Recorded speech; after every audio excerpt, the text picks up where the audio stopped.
Welcome to our kitchen. Today we prepare ancient Roman lamb stew, called Cupadia Agnina in the Greco Culinaria, the widest source for ancient Roman cooking. We start with ingredients. We need lamb shoulder, garum, olive oil, white wine, onion, wheat starch, the spices, black pepper, cumin and lovage, then cilantro. First, we mix the onion and cilantro. To prepare this dish, you can use onion, shallot, or even scallion, all called cepa in the ancient Roman sources, though sometimes the author of the Greco Culinaria specifies which one to choose. To know more about onions in the antiquity, check out our video for a beef roast with shallots. You find the link in the description below. In the text, the author doesn't specify to use the fresh herb, but it is clear that he doesn't intend the seeds, because he writes to mince the onion and cilantro finely. In the ancient sources, we find both the herb and the seeds to aromatize the dishes, though in the Middle Ages and Renaissance, the use of the fresh herb will become increasingly rare. We grind in the mortar the black pepper, cumin and lovage, and dilute them with a bit of garum, wine and olive oil. To know more about garum, check out our video about how to prepare it at home. You'll find the link in the description below. If you don't have lovage, you can use just cumin or other similar spices, such as fennel or anise. The flavor is not the same, since lovage is quite aromatic and spicy. But this is how in the antiquity lovage was substituted, according to Pliny and Dioscorides. Celery seeds instead are very different. Someone suggests using them instead of lovage, but this probably comes from a misunderstanding, due to the fact that a different name for lovage is mountain celery. But actually celery and lovage have completely different flavors. We bought our lovage from India. If you use it, pay attention not to add an excessive quantity, since blended with pepper turns quite spicy.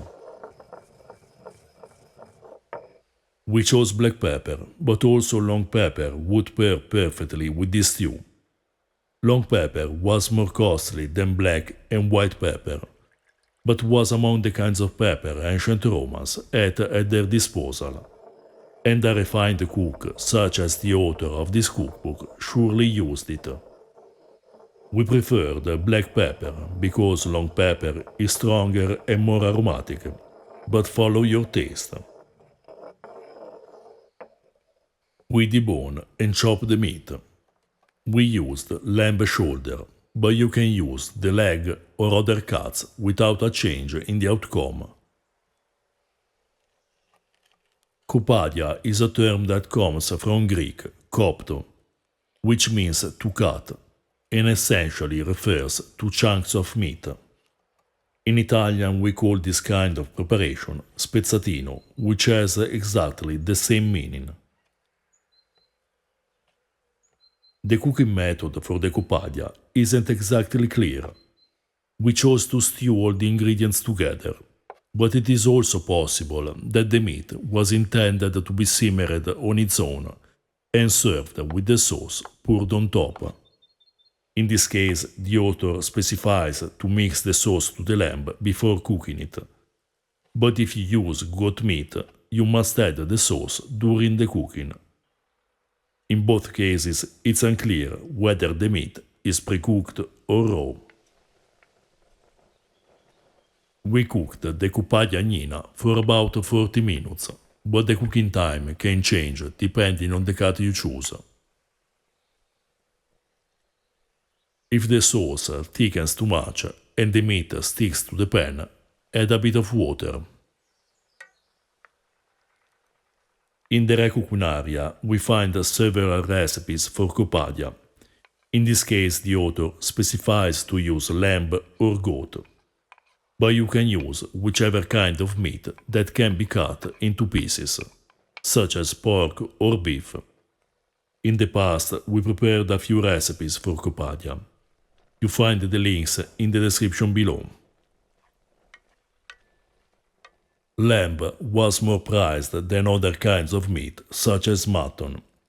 In the Edict of Prices issued by Emperor Diocletian in 301, lamb costs 12 denarii per pound, which is about 330 grams, as much as pork or venison, while mutton and beef, the less expensive kinds of meat, 8 denarii. But still, it is nowhere near as expensive as other meats. For example, a single hare costs 150 denarii, and a peacock 300 denarii. For more information about ancient Mediterranean spices, including lovage, and the use of cilantro after the end of the antiquity, we suggest checking out our Patreon page, where you find articles and translations of historical sources, among which the first 2 books of the Reco Culinaria. The other 8 books will be available in the next month. On Amazon you also find our book Ancient Roman Cooking, available in ebook and print editions in English and Italian. If you want to support our work, you can also buy us a beer or purchase our merchandise. You find all the links in the description below. When the meat is cooked through, we add the starch diluted in water and cook for another minute until the sauce thickens. This stew was surprisingly flavorful, despite the simplicity of the recipe, spicy and juicy. The author surely intended that the cilantro must be cooked with the sauce, but with a bit of the aromatic herb scattered raw on top, it would be even tastier. We paired it with barley polenta, but another great pairing would be with spelt pulse, or also with bread made with wheat or barley, according to the recommendations of the ancient authors. An excellent main dish, perfect on its own or as a part of an ancient banquet. Refined and at the same time very simple, that shows all the richness of flavors and dishes typical of ancient Roman cuisine. If you're interested in ancient foods and flavors, subscribe our channel and consider supporting us on Patreon.